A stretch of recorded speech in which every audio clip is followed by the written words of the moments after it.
Bienvenidos mis apreciados hermanos a este ministerio de Más cerca de Cristo. Nos place poder saludarles y estar cada vez más conectados con el Señor por medio de estos audiovideos en los cuales expresamos temas demasiado importantes para nuestra vida espiritual según el Elena G. de White y el espíritu de profecía, la pluma inspirada, consejos que el Señor nos ha dejado para que podamos vivir en armonía, en tranquilidad y podamos entender y comprender algunos aspectos que quizás son difíciles para nosotros.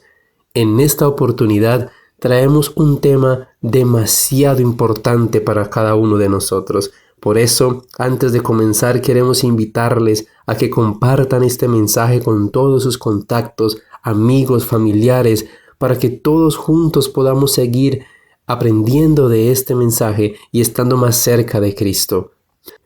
Mis apreciados hermanos, muchas personas están necesitando con urgencia recibir un mensaje de estos, así que hagamos nuestra labor de compartir y de predicar el Evangelio.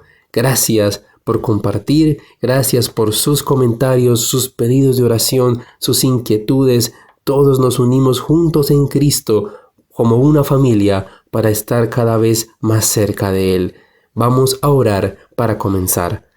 Padre Santo que estás en el cielo, gracias te damos, oh Dios, por tus bendiciones, porque nos cuidas, porque nos proteges y porque en este momento nos das la disposición, el entendimiento para comprender lo que deseas enseñarnos. Bendice a cada persona que se dispone a escuchar en este momento, en el nombre de Jesús. Amén. Para Cristo, como para la santa pareja del Edén, el apetito fue la base de la primera gran tentación, precisamente donde empezó la ruina. Debe empezar la obra de nuestra redención. Así como por haber complacido el apetito, Adán cayó, por sobreponerse al apetito, Cristo debía vencer. Y después de haber ayunado 40 días y 40 noches, tuvo hambre, y vino a él el tentador y le dijo: «Si eres hijo de Dios, di que estas piedras se conviertan en pan».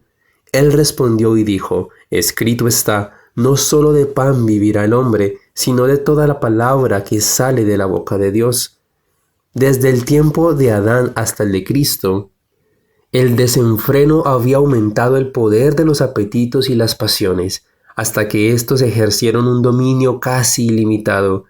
En esta forma, los hombres se habían degradado y degenerado, y por sí mismos no podían vencer. Cristo venció en favor del hombre, soportando la prueba más severa. Por nuestra causa, ejerció un dominio propio más fuerte que el hambre o la misma muerte. Y esta primera victoria entrañaba otros resultados que intervienen en todos nuestros conflictos con las potestades de las tinieblas. Cuando Jesús entró en el desierto, fue rodeado por la gloria del Padre. Absorto en la comunión con Dios, se sintió elevado por encima de las debilidades humanas, pero la gloria se apartó de él y quedó solo para luchar con la tentación. Esta le apremiaba en todo momento. Su naturaleza humana rehuía el conflicto que la aguardaba. Durante 40 días ayunó y oró, débil y demacrado por el hambre, macilento y agotado por la agonía mental. Desfigurado era su aspecto más que el de cualquier hombre, y su forma más que la de los hijos de Adán. Isaías 52:14. Entonces vio Satanás su oportunidad. Pensó que podía vencer a Cristo. El deseado de todas las gentes, página 92 y 93. Cristo entró en la prueba en el terreno del apetito. Y durante casi 6 semanas resistió la tentación en favor del hombre. El largo ayuno en el desierto iba a ser una lección para el hombre caído para todos los tiempos. Cristo no fue vencido por las fuertes tentaciones del enemigo, y esto da aliento a toda alma que lucha contra la tentación. Cristo hizo posible que cada miembro de la familia humana resista a la tentación. Todos los que quieran vivir piadosamente pueden vencer como Cristo venció, por la sangre del Cordero y la palabra de su testimonio. El largo ayuno del Salvador se fortaleció para soportar la prueba. Él dio al hombre la prueba de que comenzaría su obra, venciendo donde había comenzado la ruina, en el problema del apetito. Cuando Cristo se veía más fieramente asediado por la tentación, no comía, se entregaba a Dios y gracias a su ferviente oración y perfecta sumisión a la voluntad de su Padre, salía vencedor. Sobre todos los demás cristianos profesos, debieran los que profesan la verdad para estos últimos días imitar a su gran ejemplo en lo que la oración se refiere. El Redentor del mundo sabía que la complacencia del apetito produciría debilidad física y embotaría de tal manera los órganos de la percepción, que no discernirían las cosas sagradas y eternas. Cristo sabía que el mundo estaba entregado a la glotonería y que esta sensualidad pervertiría las facultades morales. Si la costumbre de complacer el apetito dominaba de tal manera a la especie humana, que a fin de romper su poder, el divino Hijo de Dios tuvo que ayunar casi 6 semanas en favor del hombre. ¿Qué obra confronta el cristiano para poder vencer como Cristo venció? El poder de la tentación a complacer el apetito pervertido puede medirse únicamente por la angustia indecible de Cristo en aquel largo ayuno en el desierto.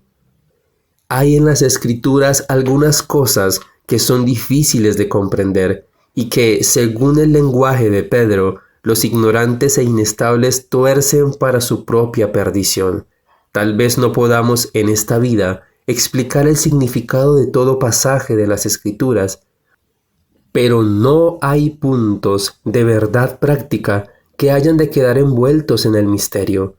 Cuando llegue el momento en que, según la providencia de Dios, el mundo deba ser probado respecto de la verdad para este tiempo, su espíritu inducirá a las mentes a escudriñar las Escrituras, aún con ayuno y oración, hasta que descubran eslabón tras eslabón y los unan en una cadena perfecta.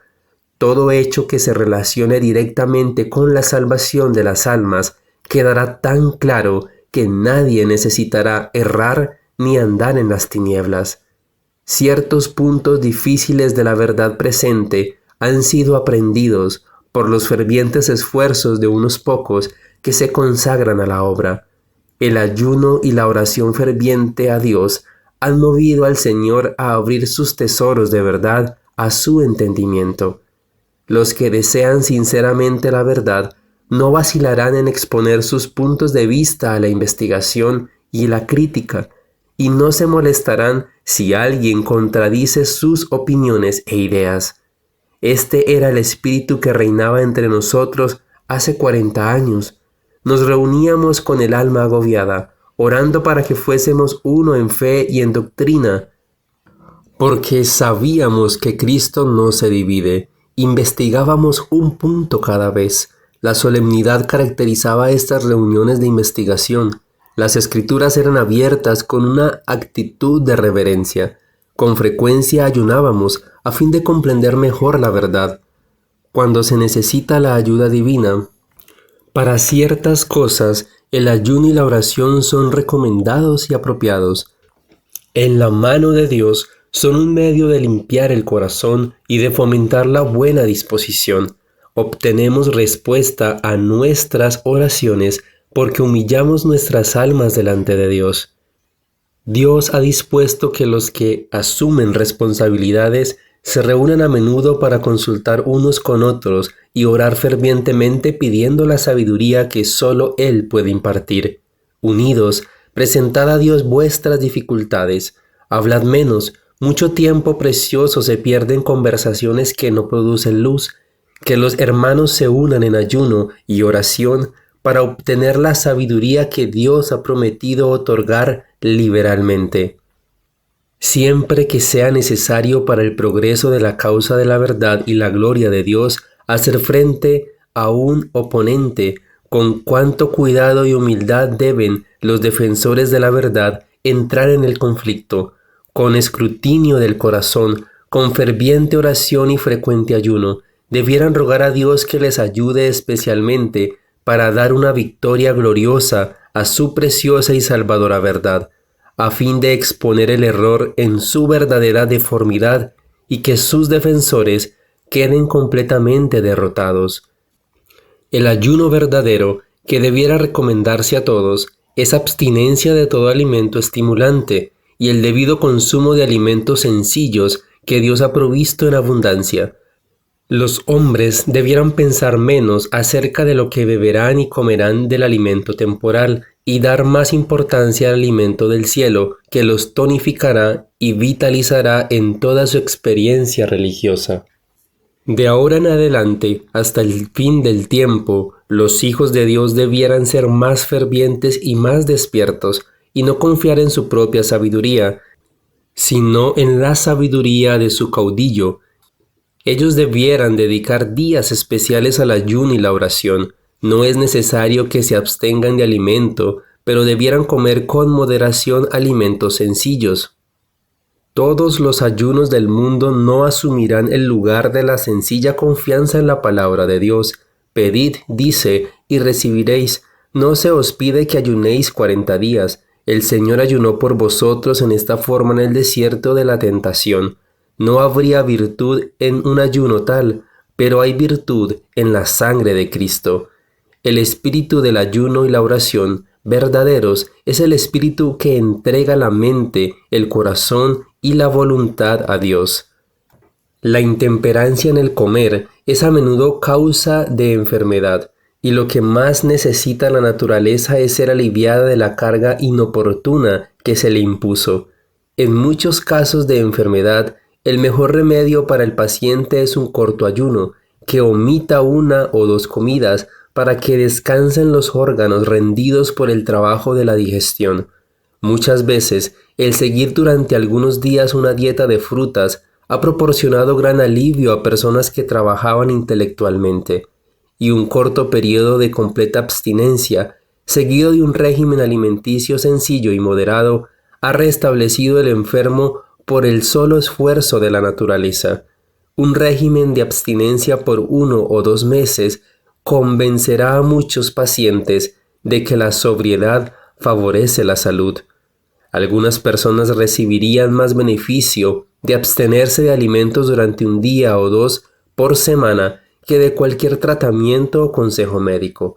El ayunar 1 día por semana les sería de beneficio incalculable.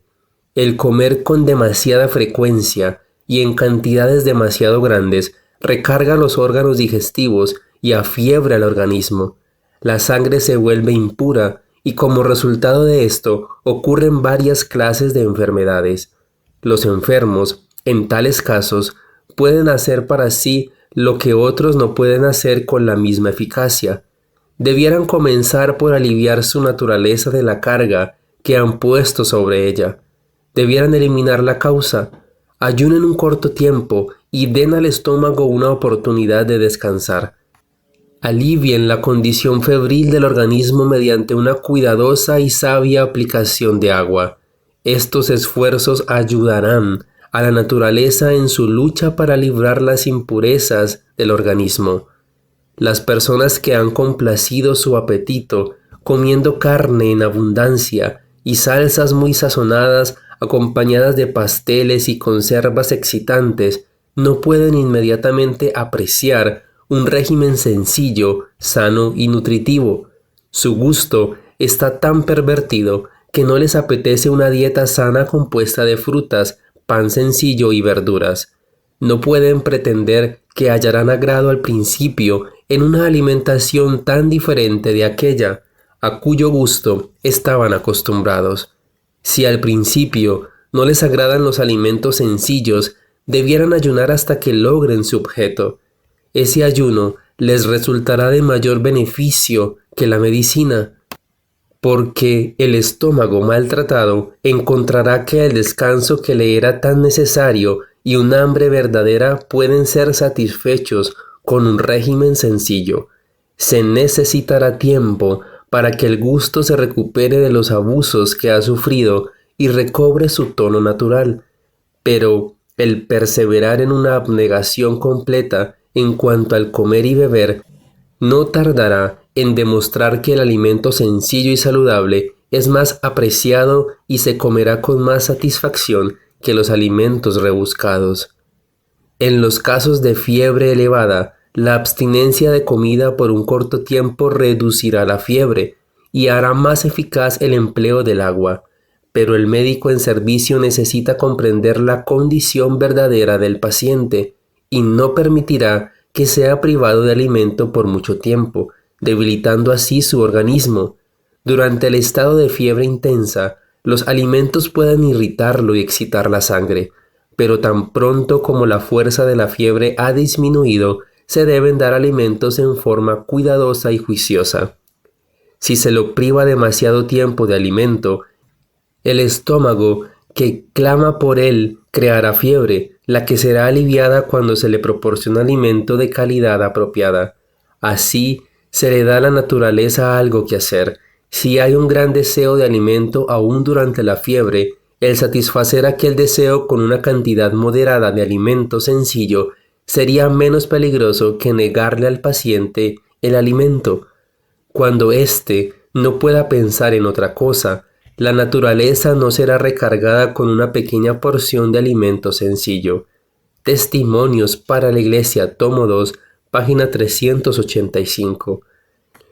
Muchas de las opiniones sustentadas por los adventistas del séptimo día difieren ampliamente de las sostenidas por el mundo en general. Los que presentan una verdad impopular debieran, por sobre todos los demás, tratar de ser consecuentes en su propia vida. No deben tratar de ver cuán diferentes pueden ser de los demás, sino cuánto pueden acercarse a aquellos sobre quienes quieren influir para que puedan ayudarles a subir el puesto que ellos mismos apetecen. Una actitud tal recomendará las verdades que ellos sostienen. Los que están defendiendo una reforma en el régimen debieran, por las medidas que toman para su propia mesa, presentar las ventajas de la higiene en su luz más favorable. Debieran ejemplificar sus principios de manera que los hagan apreciar por los intelectos sinceros.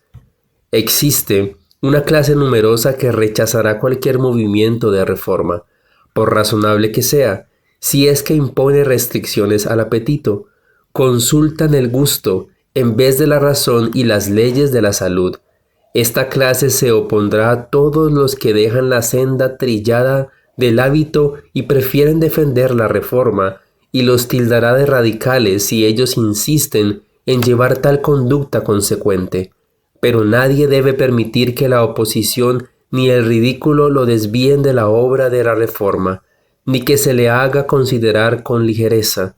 El que está dominado por el espíritu que animaba a Daniel no será estrecho ni orgulloso, sino que será firme y decidido en favor de lo recto. En todo su trato, ya sea con los hermanos o con otros, no se desviará de los buenos principios, mientras que al mismo tiempo no dejará de manifestar paciencia noble y cristiana. Cuando los que defienden la reforma pro salud la llevan a un punto extremo, no se puede criticar a la gente si está desconforme. Muy a menudo, así es como se desacredita nuestra fe religiosa, y en muchos casos a los que presenciaron tales manifestaciones de inconsecuencia en adelante no puede inducírselos a pensar en que haya algo bueno en la reforma. Estos extremistas hacen más daño en pocos meses de lo que pueden deshacer en toda una vida. Están empeñados en una obra que a Satanás le agrada ver continuar. Me han sido presentadas dos clases. La primera constituida por los que no están viviendo de acuerdo con la luz que Dios les ha dado. En segundo lugar, los que son demasiado rígidos para llevar adelante sus ideas unilaterales de reforma, para imponerlas a los demás. Cuando asumen una posición, se aferran a ella y se llevan casi todo por delante. La primera clase adoptó la reforma porque así lo hicieron otros. No obtuvieron una clara comprensión de sus principios. Muchos de los que profesan la verdad la han recibido porque alguna otra persona la recibió, y por más que quieran, no pueden dar razón alguna de su fe. Esta es la razón por la cual son tan inestables. En vez de pesar sus motivos a la luz de la eternidad, en vez de obtener un conocimiento práctico de los principios en que se basan todas sus acciones, en vez de cavar hasta el fondo y edificar para sí sobre un fundamento correcto, andan en la luz emitida por una antorcha ajena que con seguridad se apagará. La otra clase se equivoca acerca de la reforma. Adoptan una dieta demasiado escasa, subsisten con alimentos de mala calidad, preparados sin tener en cuenta la nutrición del organismo. Es importante que los alimentos sean preparados con cuidado, de manera que el apetito que no ha sido pervertido lo pueda apreciar. Debido a que, basados en nuestros principios, descartamos el consumo de productos que irritan el estómago y destruyen la salud, nunca se debe inculcar la idea de que tiene poca importancia lo que comemos. No recomiendo una dieta empobrecida. Muchas personas que necesitan los beneficios de la vida saludable y que, dirigidas por su conciencia, adoptan lo que consideran que son los principios que la rigen, son engañados al creer que una alimentación escasa, preparada con descuido y que consista principalmente en gachas y panecillos de harina, pesados y mal cocidos, es lo que se quiere llamar una dieta reformada. Algunos añaden leche y una gran cantidad de azúcar a sus gachas, pensando que están cumpliendo con la reforma pro salud, pero el azúcar y la leche combinados tienden a causar fermentación en el estómago y por lo tanto son perjudiciales. El uso copioso del azúcar en cualquier forma tiende a recargar el organismo y con frecuencia es una causa de enfermedad. Algunos piensan que deben consumir tan solo alimentos en cierta cantidad y de una cantidad determinada, de modo que se limitan a 2 o 3 clases de productos alimenticios, pero al comer una cantidad demasiado pequeña que no sea de la mejor calidad, no reciben suficiente nutrición. Las ideas estrechas y el recalcar los puntos insignificantes han infligido grave daño a la causa de la higiene. Puede ser que se procure tanto la economía en la preparación de los alimentos que en vez de un régimen sano se tenga un régimen empobrecido. ¿Cuál es entonces el resultado? La pobreza de la sangre. He visto varios casos de enfermedad muy difíciles de curar que se debían a una dieta empobrecida. Las personas así afligidas no estaban obligadas a adoptar por pobreza un menú mezquino, sino que lo hacían para seguir sus propias ideas erróneas acerca de lo que constituye la reforma pro salud. Día por día, comida tras comida, los mismos artículos de alimentación eran preparados sin variación, hasta que como resultado se producían la dispepsia y la debilidad general. No todos los que aseveran creer en la reforma alimenticia son realmente reformadores. Para muchos, la reforma consiste meramente en descartar ciertos manjares malsanos. No entienden bien los principios fundamentales de la salud y sus mesas, aun cargadas de golosinas nocivas, distan mucho de ser ejemplos de templanza y moderación cristianas. Otra categoría de personas, en su deseo de dar un buen ejemplo, cae en el extremo opuesto. Algunos no pueden proporcionarse los manjares más apetecibles y en vez de hacer uso de las cosas que mejor podrían suplir la falta de aquellos, se imponen una alimentación deficiente. Lo que comen no les suministra los elementos necesarios para obtener buena sangre. Su salud se resiente, su utilidad se menoscaba y con su ejemplo desprestigian la reforma alimenticia en vez de favorecerla. Otros piensan que por el hecho de que la salud exige una alimentación sencilla, no es necesario preocuparse por la elección o preparación de los alimentos. Algunos se sujetan a un régimen alimenticio escaso, que no ofrece una variedad suficiente para suplir lo que necesita el organismo y sufren las consecuencias. Los que solo tienen un conocimiento incompleto de los principios de la Reforma son muchas veces los más intransigentes, no solo al practicar sus opiniones, sino que insisten en imponerlas a sus familias y vecinos. El efecto de sus malentendidas reformas, tal como se lo nota en su propia mala salud y los esfuerzos que hacen para obligar a los demás a aceptar sus puntos de vista, dan a muchos una idea falsa de lo que es la reforma alimenticia y los inducen a desecharla por completo. Los que entienden debidamente las leyes de la salud y que se dejan dirigir por los buenos principios evitan los extremos y no incurren en la licencia ni en la restricción. Escogen su alimento no meramente para agradar al paladar, sino para reconstruir el cuerpo. Procuran conservar todas sus facultades en la mejor condición posible para prestar el mayor servicio a Dios y a los hombres. Saben someter su apetito a la razón y la conciencia y son recompensados con la salud del cuerpo y de la mente. Aunque no imponen sus opiniones a los demás ni los ofenden, su ejemplo es un testimonio en favor de los principios correctos.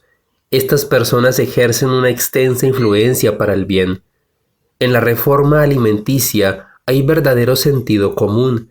El asunto debe ser estudiado con amplitud y profundidad, y nadie debe criticar a los demás porque sus prácticas no armonicen del todo con las propias. Es imposible prescribir una regla invariable para regular los hábitos de cada cual, y nadie debe erigirse en juez de los demás. No todos pueden comer lo mismo. Ciertos alimentos que son apetitosos y saludables para una persona bien pueden ser desabridos y aún nocivos para otra. Algunos no pueden tomar leche mientras que otros les asienta bien. Algunos no pueden digerir guisantes ni judías, otros los encuentran saludables. Para algunos las preparaciones de cereales poco refinados son un buen alimento, mientras que otros no lo pueden comer. Vi que Dios no requiere de nadie que asuma una actitud de economía tan rígida al punto de debilitar y perjudicar el templo de Dios. Hay obligaciones y requisitos en su palabra que humillan a la Iglesia y hacen que sus miembros aflijan sus almas, y no hay necesidad de hacer cruces y confesionar deberes a fin de angustiar el cuerpo y provocar humildad. Todo esto está fuera de las instrucciones de Dios. Delante de nosotros está el tiempo de angustia, y cuando éste llegue, la severa necesidad exigirá del pueblo de Dios que se niegue a sí mismo y que coma apenas para sostener la vida.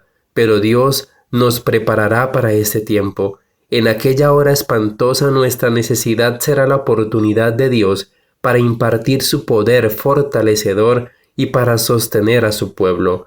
Los que trabajan con las manos deben alimentarse para poder cumplir con el trabajo, y también los que trabajan con palabra y doctrina deben fortalecerse por la alimentación, porque Satanás y sus ángeles están haciéndoles la guerra con el fin de destruir su vitalidad. Deben buscar descanso para su cuerpo y su mente y evitar el desgaste siempre que puedan, y deben ingerir alimentos nutritivos para mantener su fuerza, porque estarán obligados a ejercitar toda la fuerza que tengan. Vi que no glorifica a Dios en lo mínimo el que sus hijos atraigan sobre sí el tiempo de angustia. Espera al pueblo de Dios un tiempo de angustia y Él los preparará para este conflicto terrible. Padre Santo que estás en el cielo, gracias te damos, oh Dios, porque nos instruyes en un tema que sin duda nos ayudará en todos los aspectos de nuestra vida. Es hora de que podamos tomar conciencia de que estamos fallando en ciertos aspectos para que podamos seguir constantemente fortaleciendo nuestra vida espiritual, nuestro entendimiento, nuestra salud y nuestro cuerpo. Si hemos estado haciéndolo bien, gracias Dios por la sabiduría que nos has proporcionado. Pero si hemos fallado en algo, ayúdanos a fortalecernos cada día para que podamos pulir nuestra vida, pulir nuestro cuerpo y estar más cerca de tu presencia. Bendice a cada persona, a cada familia que ha escuchado este mensaje, para que poco a poco en nuestras vidas podamos iniciar esa reforma en tu nombre y conforme a tu voluntad. Gracias, oh Dios, todo te lo pedimos en el nombre de tu Hijo amado Cristo Jesús. Amén. Mis apreciados hermanos, no se vayan antes de compartir este video. Gracias por haberte quedado hasta el final, por suscribirte si aún no lo has hecho, por darle like y por dejar tu comentario. Dios te guarde, Dios te bendiga.